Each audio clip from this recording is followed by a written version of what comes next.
بسم اللہ الرحمن الرحیم۔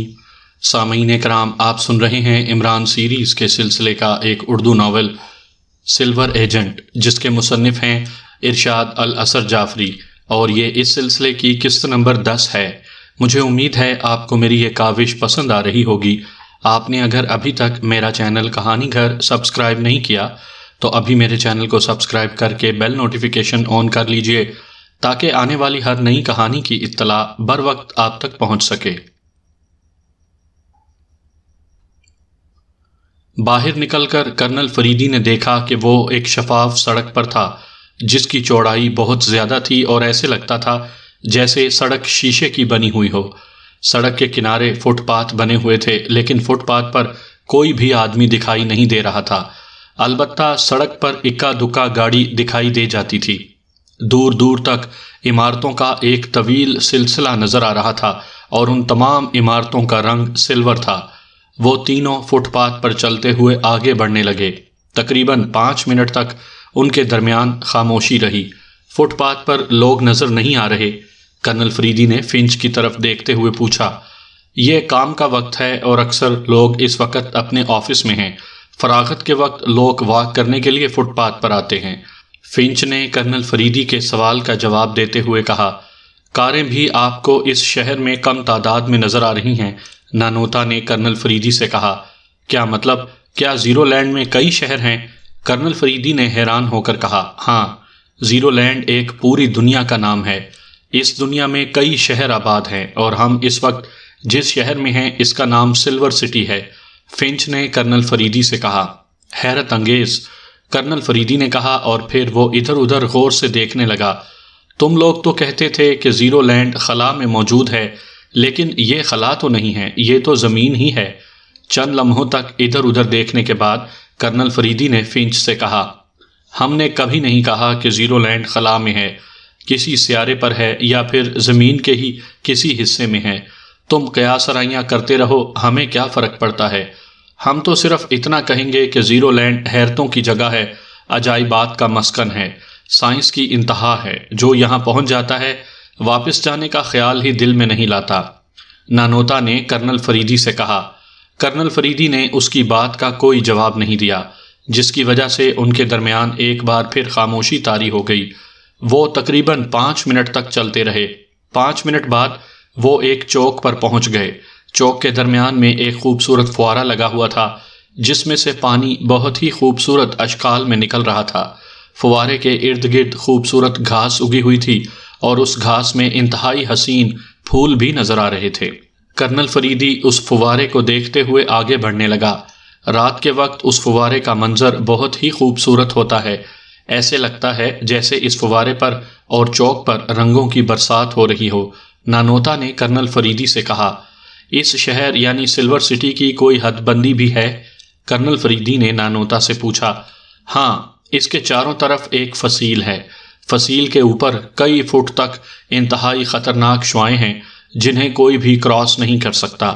اگر کوئی کراس کرنے کی کوشش کرے گا تو جل کر کوئلہ ہو جائے گا۔ اس لیے سلور سٹی میں بغیر اجازت کے نہ تو کوئی داخل ہو سکتا ہے اور نہ ہی کوئی باہر جا سکتا ہے۔ نانوتا نے کرنل فریدی سے کہا، اس لیے کرنل تم بھی یہاں سے فرار ہونے کا خیال کبھی اپنے دل میں مت لانا، کیونکہ اس کا انجام سوائے موت کے کچھ نہیں ہوگا۔ فنچ نے کرنل فریدی سے کہا، میں تمہاری طرح خیالوں کی دنیا میں نہیں رہتا۔ جب تک مجھے سلور سٹی میں رہنا ہوا رہ لوں گا، اس کے بعد یہاں سے فرار ہو جاؤں گا۔ کرنل فریدی نے منہ بناتے ہوئے کہا، اوکے، ایسی کوشش تم کر کے دیکھ لینا۔ فنچ نے طنزیہ انداز میں کرنل فریدی سے کہا، اور پھر جیسے ہی اس کا فکرہ مکمل ہوا وہ فضا میں اڑتا ہوا دکھائی دیا۔ کرنل فریدی نے پلک جھپکنے سے قبل ہی اسے اٹھا کر اوپر اچھال دیا تھا۔ فضا میں کافی اونچا جانے کے بعد وہ واپس زمین کی طرف آنے لگا۔ زمین پر آتے ہی اس کا رخ بدلا اور وہ تیر کی طرح کرنل فریدی کے سر کی طرف آیا۔ اس نے اپنی دونوں ٹانگیں سکیڑ لی تھیں اور جیسے ہی وہ کرنل فریدی کے سر کے قریب پہنچا اس کی ٹانگیں کسی اسپرنگ کی طرح کھلی۔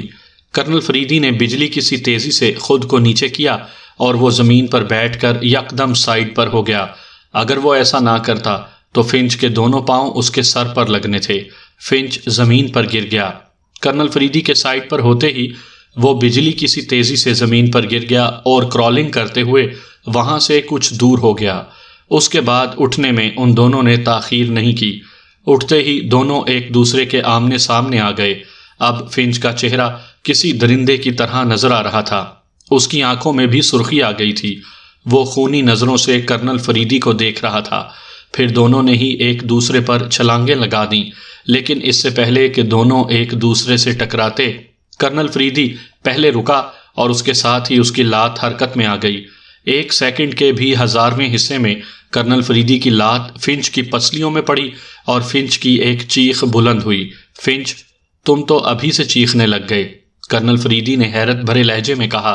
فنچ کا جسم گیند کی طرح اچھلا اور پھر کرنل فریدی کے سینے میں آ لگا۔ کرنل فریدی کے پاؤں زمین سے اکھڑ گئے اور وہ دور جا گرا۔ فنچ نے ایک بار پھر اچھل کر اس کے پہلو میں ٹھوکر مارنے کی کوشش کی، لیکن اس کے مد مقابل کرنل فریدی تھا، اس لیے وہ کرنل فریدی کو ٹھوکر نہ مار سکا۔ کرنل فریدی نے اس کا پاؤں پکڑ لیا اور پکڑ کر اسے گھما دیا۔ وہ گھومتا ہوا دور جا گرا۔ دور گرتے ہی وہ ایک لمحہ ضائع کیے بغیر اچھل کر کھڑا ہو گیا۔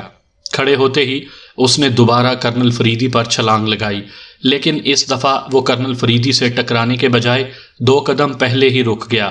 کرنل فریدی اس دوران اپنے جسم کو حرکت دے چکا تھا، لیکن جیسے ہی فنچ رکا، کرنل فریدی کا جسم بھی فوراً ساکت ہو گیا۔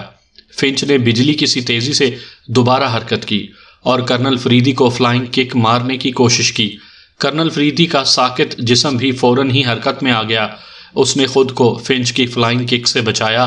پھر جیسے ہی فنچ کے قدم زمین سے ٹکرائے، کرنل فریدی نے اپنے بازوؤں کو حرکت دی اور اس کا ہاتھ فنچ کے منہ پر لگا۔ منہ پر لگنے والے تھپڑ نے فنچ کا دماغ چکرا کر رکھ دیا۔ کرنل فریدی نے اس کے منہ پر دوسرا تھپڑ بھی مارنے کی کوشش کی، لیکن اس نے خود کو نہ صرف یہ کہ اس تھپڑ سے بچایا، بلکہ اس نے کرنل فریدی کا ہاتھ بھی پکڑ لیا۔ ہاتھ پکڑتے ہی اس نے ہاتھ کو ایک جھٹکا دیا۔ جھٹکا لگنے سے کرنل فریدی اچھلا اور فضا میں اٹھتا ہوا دور جا گرا۔ فنچ نے اس کے پیچھے ہی چھلانگ لگائی۔ جیسے ہی کرنل فریدی زمین پر گرا، فنچ بھی اس کے اوپر جا گرا، لیکن کرنل فریدی نے پلک جھپکنے سے پہلے ہی کروٹ بدلی اور فنچ اس کے قریب ہی سینے کے بل زمین پر جا گرا۔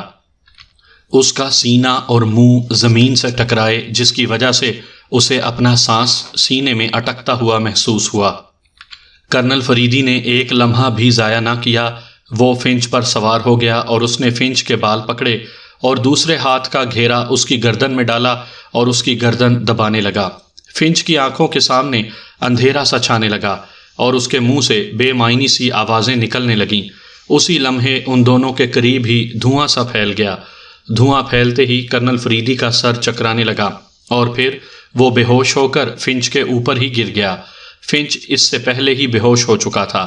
نانوتا، جو کہ اس دوران خاموش تماشائی کی حیثیت سے ایک طرف کھڑی ہوئی تھی، کرنل فریدی اور فنچ کے بے ہوش ہوتے ہی وہ ان کی طرف بڑھی اور پھر اس نے کرنل فریدی کو فنچ کے اوپر سے کھینچ لیا۔ پہلے عمران ہمیں ذلیل و خوار کیا کرتا تھا اور اب وہی کام جوزف کر رہا ہے، تنویر نے منہ بناتے ہوئے کہا۔ وہ 2 گھنٹے پہلے ہی برازیل کے دارالحکومت برازیلیا پہنچے تھے۔ پاکیشیا سے وہ شمالی اکریمیا کی ریاست لاناما پہنچے تھے۔ لاناما میں انہوں نے نئے میک اپ کیے تھے اور وہیں انہیں نئے کاغذات بھی مل گئے تھے۔ البتہ جوزف نے کوئی میک اپ نہیں کیا تھا، اس لیے اسے نئے کاغذات کی ضرورت بھی نہیں پڑی تھی۔ لاناما سے وہ کولمبو پہنچے تھے، جو جنوبی اکریمیا کی ایک اہم ریاست تھی، اور کولمبیو سے انہیں برازیلیا کے لیے فلائٹ مل گئی تھی۔ طویل ترین سفر کے بعد وہ 2 گھنٹے پہلے برازیلیا پہنچے تھے۔ برازیلیا میں انہوں نے رائل ہوٹل میں کمرے لیے تھے۔ ایک کمرہ روشی کے لیے تھا اور باقی 2 کمرے مرد ممبران کے لیے تھے۔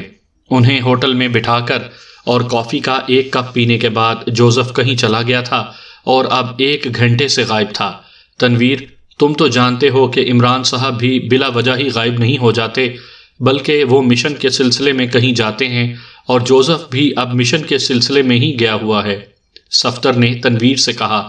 صفدر ٹھیک کہہ رہا ہے تنویر، ہمیں سلور سٹی کے بارے میں کچھ معلوم نہیں کہ وہ کہاں ہے اور وہاں تک کیسے پہنچا جا سکتا ہے۔ جوزف اسی سلسلے میں معلومات حاصل کرنے گیا ہے۔ روشی نے بھی تنویر کو سمجھاتے ہوئے کہا، اب چونکہ صفدر اور روشی عمران اور جوزف کی حمایت میں بول رہے تھے، لہٰذا تنویر منہ بنا کر خاموش ہو گیا۔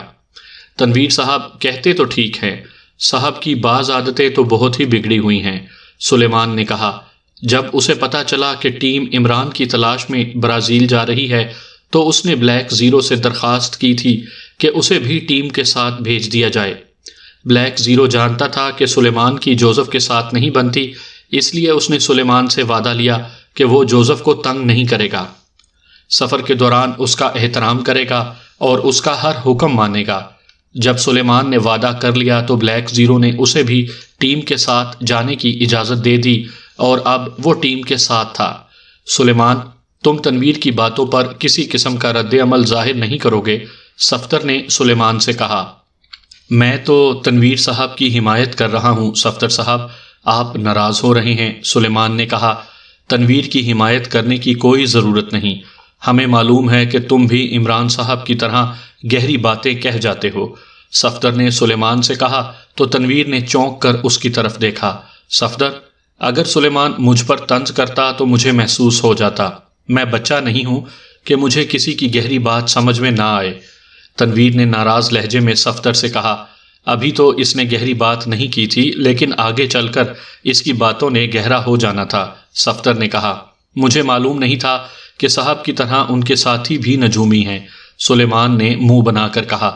تم ایسی باتیں کرتے ہو کہ اب عمران صاحب بھی تمہیں استاد کہنے لگے ہیں، اور تمہیں باتوں کی چھوٹ دے کر میں ٹیم کا ماحول خراب نہیں ہونے دوں گا، اس مرتبہ صفدر نے مسکراتے ہوئے کہا۔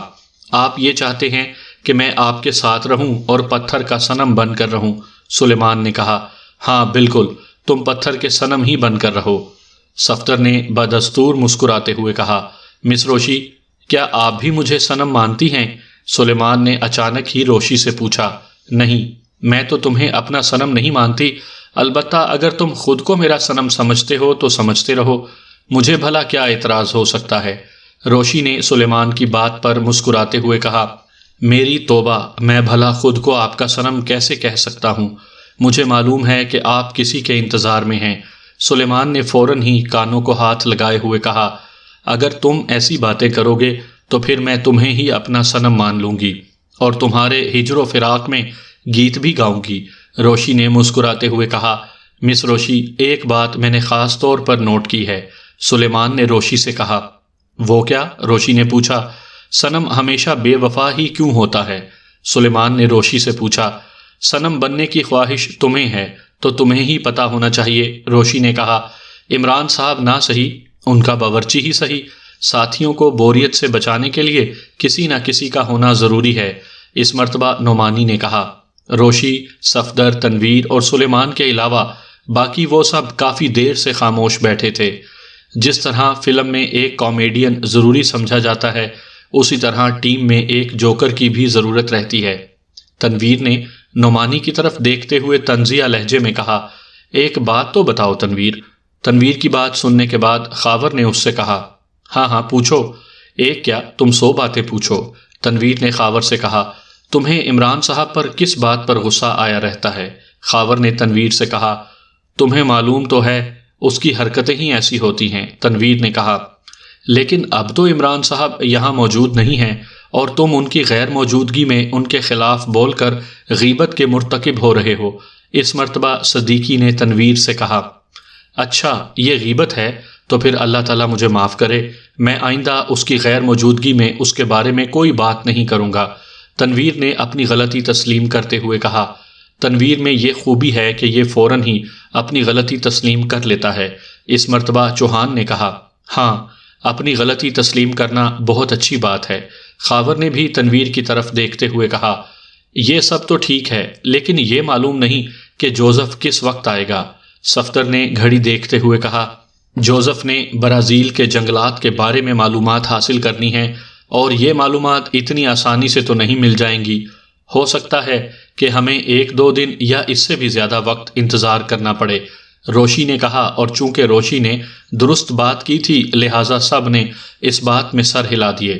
میرا خیال ہے کہ ہمیں یہاں کمرے میں بند بیٹھے رہنے کے بجائے باہر نکلنا چاہیے، بازاروں، ہوٹلوں اور کلبوں کا جائزہ لینا چاہیے، ہو سکتا ہے کہ ہمیں کوئی کام کی بات معلوم ہو جائے۔ نعمانی نے کہا، بات تو تمہاری دل کو لگتی ہے، لیکن اس سے پہلے ہمیں جوزف سے بات کرنا پڑے گی کیونکہ وہ اس وقت ہمارا لیڈر ہے۔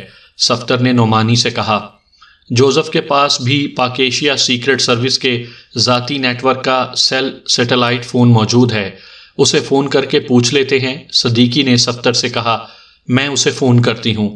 روشی نے کہا، اور پھر اس نے اپنا سیل فون جیب سے نکال لیا۔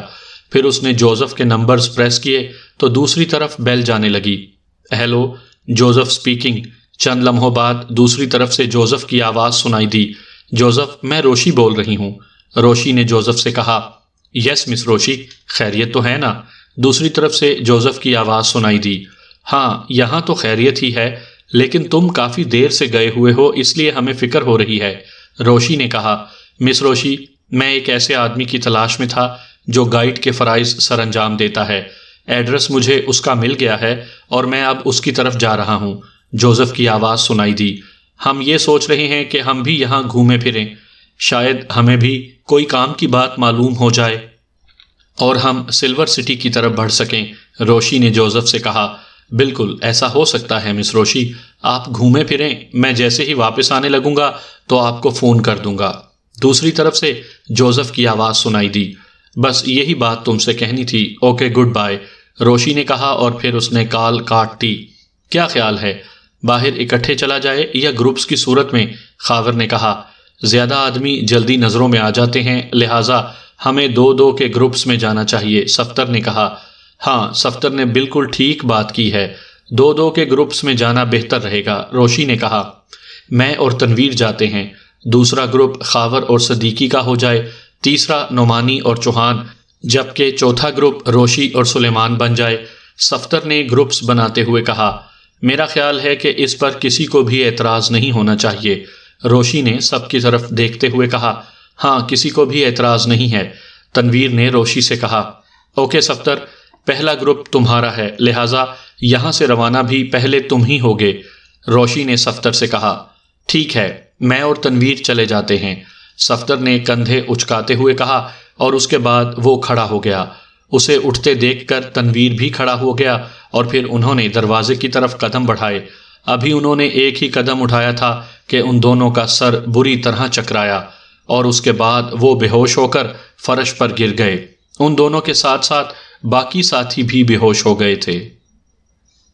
شون اس وقت برازیلیا کی لیمو کالونی میں تھا۔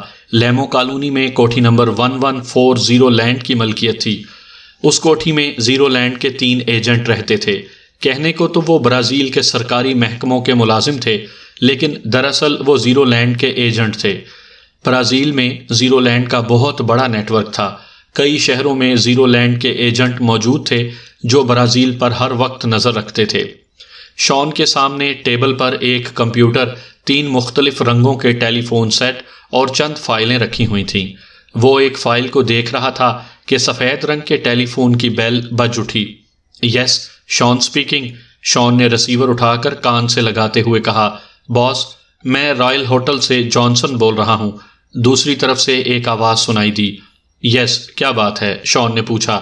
باس، ہوٹل میں کچھ لوگ آ کر ٹھہرے ہیں، وہ مجھے مشکوک لگے تو میں نے اپنے کمرے میں بیٹھ کر کمپیوٹر سکرین پر انہیں چیک کیا اور باتیں سنی تو کنفرم ہو گیا کہ ہمارے مطلوبہ آدمیوں کا ایک گروپ تو یہی ہے۔ دوسری طرف سے کہا گیا، جانسن، تمہیں یہ لوگ کیوں مشکوک لگے؟ شون نے اس سے پوچھا۔ باس، ان کے ساتھ ایک حبشی ہے جو انہیں کمروں میں چھوڑ کر چلا گیا۔ باس، یہ لوگ الگ الگ ہوٹل میں آئے اور پھر ایک ہی کمرے میں جمع ہو گئے، اور چونکہ آپ نے بتایا ہوا تھا کہ اگر کوئی حبشی ہوٹل میں آئے تو اس کی کڑی نگرانی کی جائے، لہٰذا اس حبشی کو دیکھ کر میں فوراً ہی اپنے کمرے میں آ گیا۔ اپنے کمرے میں آ کر میں نے کمپیوٹر آن کیا تاکہ ان کی گفتگو سن سکوں، ان کے مشکوک ہونے یا نہ ہونے کا فیصلہ کر سکوں۔ اب میں ان کی باتیں سن رہا ہوں اور ان کی حرکتیں دیکھ رہا ہوں، اور مجھے یقین ہو گیا ہے کہ یہ لوگ پاک ایشیائی ہیں۔ جانسن نے طویل گفتگو کرتے ہوئے کہا، تمہیں کیسے یقین آیا کہ یہ ہمارا پاک ایشیا والا ٹارگٹ ہے؟ شون نے کہا، باس، انہوں نے اپنی گفتگو میں کئی بار عمران کا نام لیا ہے، اس لیے میں نے اندازہ لگایا ہے کہ یہ لوگ بھی مشکوک ہیں۔ دوسری طرف سے جانسن کی آواز سنائی دی، اوکے، تم انہیں کمرے میں ہی بے ہوش کر دو، پھر انہیں لیمو کالونی پہنچا دو۔ شان نے کہا، اوکے باس، یہ کچھ ہی دیر میں لیمو کالونی پہنچ جاتے ہیں۔ دوسری طرف سے جانسن نے کہا، انہیں لیمو کالونی پہنچانے کے بعد تم نے ریلیکس نہیں ہو جانا، یہ ابھی ایک گروپ ہے، ان کے بعد اور لوگ بھی آ سکتے ہیں۔ شان نے تہکمانہ لہجے میں جانسن سے کہا، اوکے باس، ایسا ہی ہوگا۔ دوسری طرف سے جانسن کی آواز سنائی دی، انہیں بے ہوش کر دینے کے بعد تم نے مجھے فون کرنا ہے۔ شان نے جانسن سے کہا، رائٹ باس، آپ کے حکم کی تعمیل ہوگی۔ دوسری طرف سے جانسن کی آواز سنائی دی تو شان نے بغیر کچھ کہے ریسیور کریڈل پر رکھ دیا۔ اسے ریسیور رکھے ابھی 10 منٹ ہی گزرے تھے کہ دوبارہ سفید رنگ کے ٹیلی فون کی گھنٹی بج اٹھی۔ شان نے ریسیور کی طرف ہاتھ بڑھایا، یس، شان اسپیکنگ۔ اس نے ریسیور اٹھا کر کان سے لگاتے ہوئے کہا، باس، جانسن بول رہا ہوں۔ دوسری طرف سے جانسن کی مؤدبانہ آواز سنائی دی، ہاں جانسن، کیا وہ لوگ بے ہوش ہو چکے ہیں؟ شان نے جانسن سے پوچھا، یس باس، سوائے حبشی کے باقی تمام لوگ بے ہوش ہو چکے ہیں اور انہیں وین میں ڈالا جا رہا ہے۔ دوسری طرف سے جانسن نے مؤدبانہ لہجے میں کہا، سوائے حبشی کے؟ کہاں ہے یہ حبشی؟ شان نے حیرت بھرے لہجے میں کہا، باس، حبشی کہیں گیا ہوا ہے، جب وہ واپس آئے گا تو اسے بھی اغوا کر لیا جائے گا۔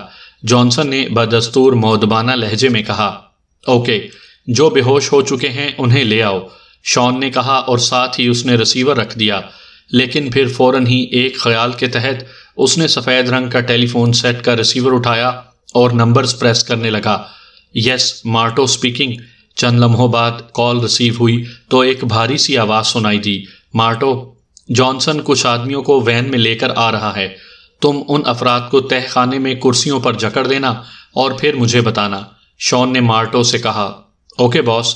دوسری طرف سے آواز سنائی دی تو شان نے ریسیور رکھ دیا۔ پھر تقریباً 20 منٹ بعد سفید رنگ کے ٹیلی فون کی بیل ایک بار پھر بج اٹھی، یس، شان اسپیکنگ۔ اس نے ریسیور اٹھا کر تہکمانہ لہجے میں کہا، باس، جانسن صاحب کچھ بے ہوش افراد کو لے آئے ہیں، ہم نے انہیں تہ خانے میں پہنچا کر کرسیوں پر باندھ دیا ہے۔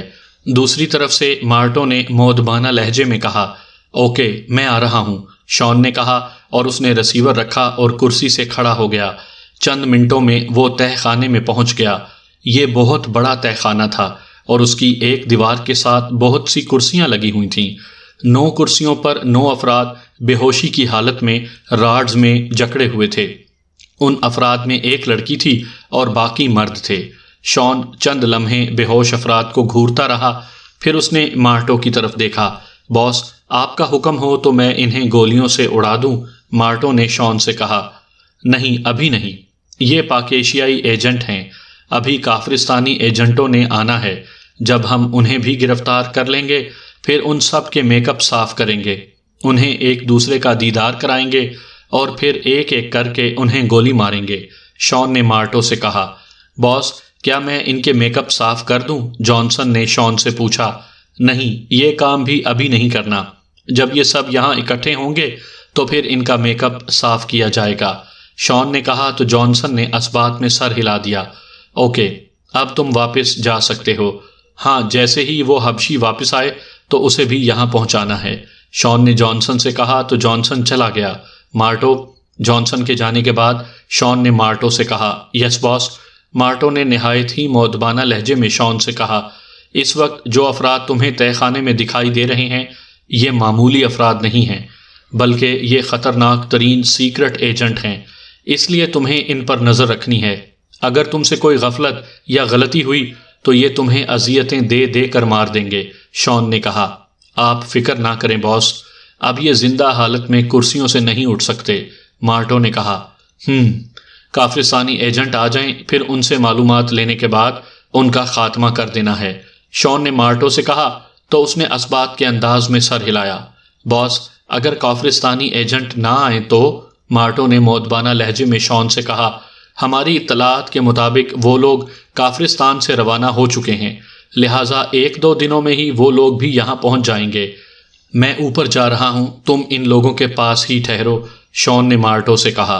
اوکے باس، مارٹو نے کہا تو شان تہ خانے سے نکل کر اوپر اپنے مخصوص کمرے میں چلا گیا۔ کرسی پر بیٹھنے کے بعد اس نے کمپیوٹر آن کر دیا اور کی بورڈ اپنے قریب کر لیا۔ کمپیوٹر پر ابھی اس نے کوئی پروگرام اوپن نہیں کیا تھا کہ سرخ رنگ کے ٹیلی فون کی بیل بجنے لگی۔ اس نے چونک کر ٹیلی فون کی طرف دیکھا اور پھر اس نے ریسیور کی طرف ہاتھ بڑھایا۔ یس، شان اسپیکنگ۔ اس نے ریسیور کان سے لگاتے ہوئے نرم سے لہجے میں کہا۔ سپر باس اسپیکنگ۔ دوسری طرف سے سپر باس کی کرخت آواز سنائی دی۔ یس سپر باس، حکم۔ شان نے مؤدبانہ لہجے میں کہا۔ برازیلیا پہنچ کر تم نے ابھی تک کوئی رپورٹ نہیں دی، سپر باس کی سخت آواز سنائی دی۔ سپر باس، پاک ایشیائی ٹیم تو برازیلیا پہنچ کر میرے قبضے میں آ چکی ہے۔ اس وقت یہ لوگ ہماری لیمو کالونی کے تہہ خانے میں بے بس پڑے ہیں۔ انہیں کرسیوں پر باندھ دیا گیا ہے اور یہ گیس سے بے ہوش کیے گئے ہیں، لہٰذا جب تک انہیں اینٹی گیس انجیکشن نہیں لگیں گے یہ ہوش میں نہیں آ سکتے۔ شان نے مؤدبانہ لہجے میں سپر باس کو رپورٹ دیتے ہوئے کہا۔ گڈ، کتنے افراد ہیں یہ؟ سپر باس کی خوشی سے معمور آواز سنائی دی۔ باس، یہ کل 9 افراد ہیں، جن میں 1 لڑکی اور 8 مرد ہیں۔ مردوں میں 1 حبشی بھی ہے۔ شان نے سپر باس کو قیدیوں کی تفصیل بتاتے ہوئے کہا۔ تم نے ان کا خاتمہ نہیں کیا ابھی تک؟ دوسری طرف سے سپر باس نے پوچھا۔ سپر باس، ان کا حبشی ساتھی ہوٹل سے باہر گیا ہوا تھا، اس لیے وہ ابھی تک اغوا نہیں ہو سکا۔ ہمارے آدمی اس کے انتظار میں ہیں۔ جیسے ہی وہ واپس ہوٹل آئے گا ہمارے آدمی اسے بھی اغوا کر لائیں گے، پھر ان سب کو ایک ساتھ ہی گولیاں مار دی جائیں گی، شان نے کہا۔ شان، خیال رکھنا یہ لوگ بہت ہی خطرناک ہیں، سپر باس کی آواز سنائی دی۔ سپر باس، مارٹو مشین گن لیے ان بے ہوش افراد کے سروں پر کھڑا ہے۔ وہ نہ صرف بے ہوش ہیں بلکہ بندھے ہوئے بھی ہیں، اس لیے ان کی طرف سے کوئی خطرہ نہیں، شان نے مؤدبانہ لہجے میں کہا۔ کرنل فریدی کے ساتھی ابھی تک برازیلیا نہیں پہنچے؟ دوسری طرف سے سپر باس نے کہا۔ نو سپر باس، ابھی تک تو نہیں پہنچے۔ جیسے ہی وہ لوگ یہاں پہنچیں گے ہماری نظروں میں آ جائیں گے اور پھر ہم نے انہیں بھی اسی انجام سے دوچار کرنا ہے جس انجام سے عمران کے ساتھی دوچار ہونے والے ہیں، شان نے تیز لیکن مؤدبانہ لہجے میں سپر باس سے کہا۔ عمران اور کرنل فریدی اپنے ساتھیوں کے ساتھ نہیں ہیں، اس لیے ان دونوں کے ساتھی اتنے خطرناک نہیں رہے، لیکن پھر بھی تم نے محتاط رہنا ہے۔ 100% نہ صحیح، یہ لوگ 20-25% تو خطرناک ہوں گے ہی۔ دوسری طرف سے سپر باس نے اسے ہدایت دیتے ہوئے کہا۔ میں جانتا ہوں سپر باس، اور میں پوری طرح ہوشیار ہوں، شان نے مؤدبانہ لہجے میں کہا۔ اوکے، عمران کے ساتھیوں کا خاتمہ کرنے کے بعد تم نے مجھے رپورٹ دینی ہے، سپر باس نے کہا۔ یس سپر باس، شان نے کہا تو دوسری طرف سے کال منقطع کر دی گئی۔ اس نے بھی ریسیور کریڈل پر رکھ دیا۔ جیسے ہی اس نے ریسیور رکھا سفید رنگ کے ٹیلی فون کی بیل پھر بجنے لگی۔ اس نے ہاتھ بڑھا کر ریسیور اٹھا لیا۔ یس، شان اسپیکنگ، شان نے تحقمانہ لہجے میں کہا۔ باس، حبشی واپس آ گیا ہے اور ہم نے اسے بے ہوش بھی کر دیا ہے۔ دوسری طرف سے جانسن کی آواز سنائی دی تو شان کی آنکھیں چمک اٹھیں۔ گڈ، ویری گڈ جانسن، تم جلدی سے حبشی کو بھی لے آؤ، شان نے خوشی سے معمور لہجے میں کہا۔ اوکے باس، میں پہنچ رہا ہوں، دوسری طرف سے جانسن نے کہا تو شان نے ریسیور رکھ دیا۔ تقریباً 15 منٹ بعد کمرے کا دروازہ کھلا اور جانسن کی صورت دکھائی دی، پھر وہ کمرے میں داخل ہو گیا۔ اس کے پیچھے اس کے 2 مسلح ساتھی ہسی اور جمی بھی تھے، ان کے ساتھ مارٹو بھی تھا۔ لے آئے ہو تم اس حبشی کو؟ شان نے جانسن سے تحقمانہ لہجے میں پوچھا۔ یس باس، وہ حبشی بھی اس وقت تہہ خانے میں پہنچ چکا ہے، جانسن نے کہا۔ باس، اس حبشی کو میں نے زنجیر سے باندھ دیا ہے، اس مرتبہ مارٹو نے شان سے کہا۔ میں تو چاہتا تھا کہ کافرستانی اور پاک ایشیائی ایجنٹوں کا ایک ساتھ خاتمہ کروں، لیکن ابھی سپر باس کا فون آیا ہے اور سپر باس نے حکم دیا ہے کہ ان لوگوں کا فوری طور پر خاتمہ کر دیا جائے، اور جب کافرستانی ایجنٹ پکڑے جائیں تو اس وقت انہیں ختم کر دیا جائے۔ لہٰذا سپر باس کا حکم مانتے ہوئے میں ان افراد کا فوری خاتمہ کر رہا ہوں، شان نے کہا۔ اس کے ساتھ ہی اس نے میز کی دراز کھولی اور اس میں سے ایک مشین پسٹل نکال لیا۔ آؤ میرے ساتھ، شان نے کہا اور کرسی سے اٹھ کھڑا ہو گیا، اور پھر وہ دروازے کی طرف بڑھا۔ چند ہی لمحوں بعد وہ سب تہہ خانے میں پہنچ چکے تھے۔ تہہ خانے میں پہنچتے ہی وہ حیرت سے اچھل پڑے۔ رانو، میں نے سنا ہے کہ تم برازیل کے جنگلات کے کیڑے ہو، جوزف نے اپنے سامنے بیٹھے ہوئے ایک بوڑھے آدمی سے کہا۔ اس بوڑھے آدمی کی عمر 80 سال کے لگ بھگ تھی۔ یہ رانو تھا جو آج سے 2 سال پہلے تک گائیڈ کے فرائض سر انجام دیتا رہا تھا۔ وہ اپنی خدمات ایسے افراد کو دیتا تھا جو برازیل کے جنگلات دیکھنا چاہتے تھے۔ 2 سال پہلے تک وہ اچھا خاصا صحت مند انسان تھا۔ اسے دیکھنے والے اس کی عمر کا اندازہ 60-61 سال لگاتے تھے، لیکن 2 سال پہلے وہ بیمار ہو گیا اور اس بیماری نے اسے اس قابل ہی نہ چھوڑا کہ وہ اپنے کام کو برقرار رکھ سکے۔ پہلے وہ میلوں پیدل چل لیا کرتا تھا اور اب 8-10 قدم چل کر ہی اس کا سانس پھول جاتا تھا۔